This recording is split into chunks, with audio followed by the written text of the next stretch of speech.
In 1307, as the Knights Templar were arrested across France, a fleet of ships vanished from La Rochelle. Most people believe the Templars were destroyed and their treasure lost forever. But in Portugal, the order didn't just survive, it transformed into the Knights of Christ, and with it, a mystery that still echoes today. The Templars were not destroyed. They were reborn under a new name, and possibly with their treasure intact. That's the legend. But here's the problem. No one has ever proven it. Some researchers suggest the fleet carried gold, relics, and secret archives to the safety of the Portuguese coast. Others dismiss the escape as myth, a hopeful story with no documentary evidence. What we know for certain is that in 1312, the Pope dissolved the Templars, and in Portugal, King Denis refused to follow the French example. He sheltered the survivors, and in 1319, their assets were folded into a new order, the Knights of Christ. So the pieces of the puzzle are real. The missing piece is the treasure. Did it escape to Portugal? And if it did, where is it now? That's the mystery we're chasing. What was on those ships, and where did they go? To understand what might have escaped to Portugal, we need to understand what the Templars were at their peak. Founded 1119, the order began as a small band of warrior monks tasked with protecting pilgrims in the Holy Land. But over the next 2 centuries, they grew into something far more powerful. They became bankers to kings, holding vast estates across Europe and building formidable fortresses that still stand today. Their wealth was legendary, their influence immense. So how could an order this powerful simply vanish? In 1307, King Philip IV of France, deeply indebted to them and hungry for their riches, ordered their arrest. On Friday the 13th, hundreds of Templars were seized, accused of heresy, blasphemy, and other crimes. Many were tortured into confessions, and in 1312, under pressure from the French crown, the Pope officially dissolved the order. But here's the thing. The arrests were only as effective as the reach of the king's men. In France, the order was crushed. But what about elsewhere? The Templars had networks across Europe, and not every kingdom bowed to Philip's will. It's here, in the margins of history, that the story takes a twist. If the order was so powerful, how could it disappear so quickly? The answer might be that it didn't, completely. Somewhere, pieces of it survived, waiting for the right moment to emerge. And one of the most intriguing places is Portugal, where the Templars might have found not just refuge, but a second life. While France moved to destroy the Templars, Portugal chose a very different path. Its king, Denis, was a practical ruler with a long memory. Decades earlier, Templar knights had fought beside his grandfather in the wars against the Moors. They had held castles along the frontier, guarded pilgrims, and helped shape the young kingdom. So when Pope Clement V ordered the arrest of every Templar in 1307, Denis was in no hurry to comply. In fact, the Templars in Portugal were quietly allowed to live, and their properties remained intact. This much is documented. But what happened next is where history begins to blur. By 1312, the order was officially dissolved by the Pope. Across most of Europe, its members were arrested, its treasures seized, and its lands handed over to rival powers. In Portugal, however, Denis negotiated a clever solution. He claimed the Templar properties for the crown, ostensibly following the Pope's orders. Then, in 1319, he obtained approval to create a new military order, the Order of Christ. This new order absorbed the Templars' assets, and importantly, many of its former members simply rejoined under a different banner. That is a documented fact. The Order of Christ inherited the Templar castles, the lands, and the men.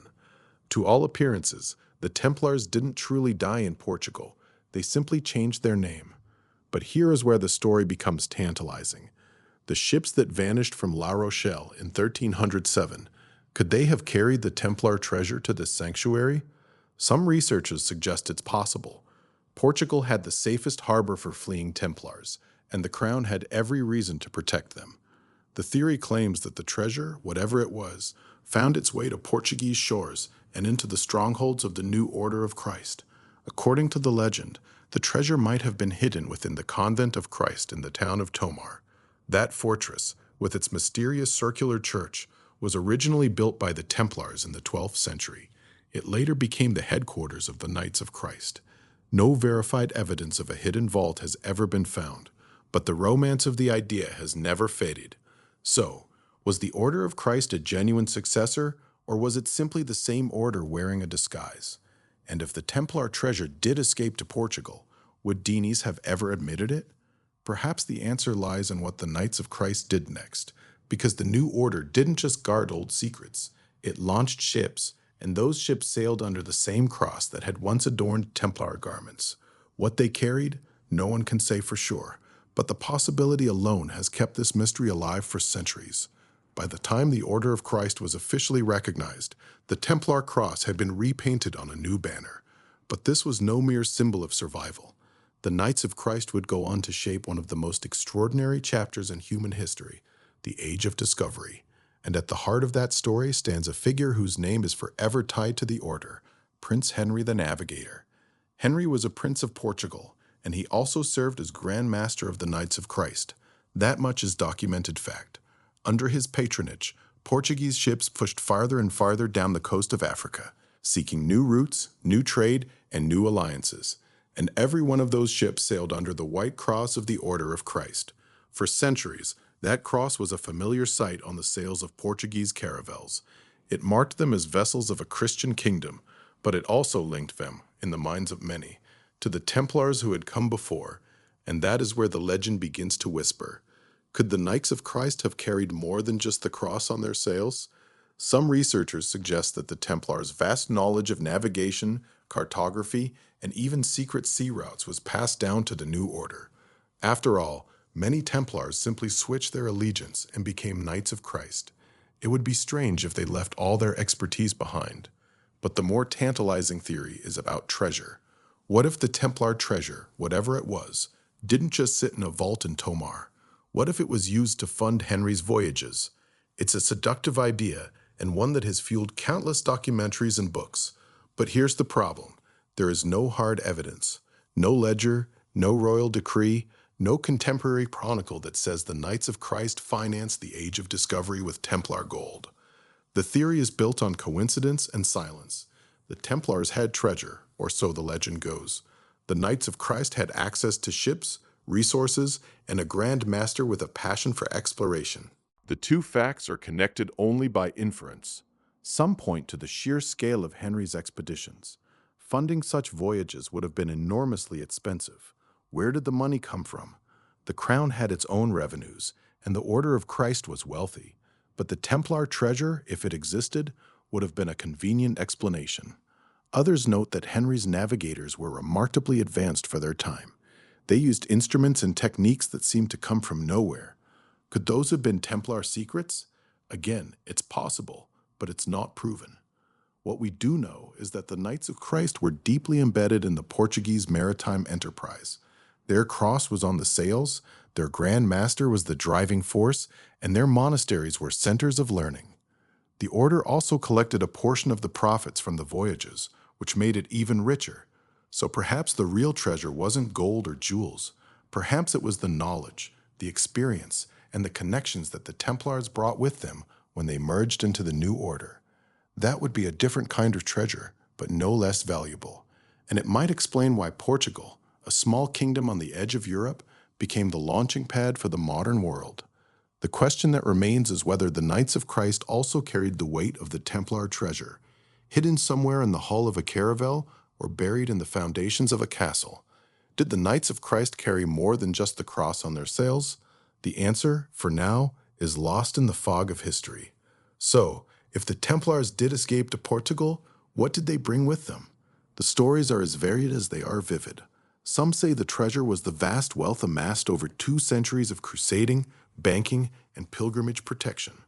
Others whisper of relics, objects so sacred they could shift the balance of power in Christendom. And then there are the documents, the secret archives, the records of heretical rituals, the genealogies that could challenge thrones. But here's the problem. We have no hard evidence for any of it. No inventory, no eyewitness account, no royal receipt. The treasure, if it ever existed, has left no paper trail. And yet, that hasn't stopped anyone from looking. One of the most persistent theories points to the Convent of Christ in Tomar, a fortress-like monastery in central Portugal, was the headquarters of the Knights of Christ. Its circular Sharola, or rotunda, mirrors the Church of the Holy Sepulchre in Jerusalem. Some believe its walls hide chambers where the Templar treasure was sealed away. But despite extensive searches, nothing has been found, at least nothing that has been made public. Then there's the idea that the treasure was scattered, not hidden in one place. Perhaps some of it funded the great Portuguese explorations, paying for the caravels that sailed down the African coast around the Cape of Good Hope. That theory is tantalizing because it would explain why the Knights of Christ were so eager to explore. They weren't just seeking new trade routes, they were seeking to protect a secret that had been entrusted to them. But again, there's no proof. The voyages were financed by the Order, yes, but that's a far cry from saying they were bankrolled by a Templar horde. And what about the so-called secret archives? After the Templars were dissolved, their French archives were seized by the crown. But the Portuguese archives? They were transferred to the Order of Christ and later to the Portuguese state. Some researchers suggest that documents may have been destroyed, hidden, or simply lost. If any record of the treasure existed, it might be buried in some dusty archive, waiting for a historian to stumble upon it. But so far, no such document has surfaced. So where does that leave us? The honest answer is, we don't know. The treasure is a legend, a possibility, a mystery. There is no verified evidence that the Templars brought anything of value to Portugal beyond their skills, their knowledge, and their devotion. But the story persists because it's a good story, and sometimes the best stories are the ones that can't be proven. If the treasure was real, where would it be, and why haven't we found it? Perhaps it's still out there, hidden in a wall, buried under a castle, or waiting in a forgotten vault. Or perhaps it never existed at all, and the legend is simply a way of keeping the Templar flame alive. Either way, the search continues, and that, in itself, is a kind of treasure. And so, we return to the question that started it all. Did the Templar treasure escape to Portugal? The honest answer is that we simply don't know. The documented facts are clear. The Templars were arrested, the order was dissolved, and in Portugal, King Dinis created the Order of Christ, absorbing Templar assets and members. But the treasure itself, no verified evidence has ever been found. The stories of a vanished fleet, of gold hidden in the convent of Christ in Tomar, of secret archives that could rewrite history, these remain legends, not facts. Theories abound, and some are tantalizing, but the line between what we know and what we imagine is a fine one. What we do know is that the Knights of Christ carried the Templar legacy forward, sailing under the cross into the age of discovery. And perhaps that is the real treasure, not gold or jewels, but an idea that refused to die. Yet the mystery endures. If the treasure was real, where is it? And why hasn't it been found? Perhaps it lies buried beneath a Portuguese castle, waiting for the right hands to uncover it. Or perhaps it never left France at all. What other secrets might the Knights of Christ have carried into history? That's a question we may never fully answer. But the search, the speculation, the thrill of the unknown, that's what keeps the legend alive. If you've enjoyed this journey into the shadows of history, consider subscribing to Empire Secrets. There are more mysteries waiting to be explored, more secrets hidden in the folds of time. Until next time, keep questioning the past.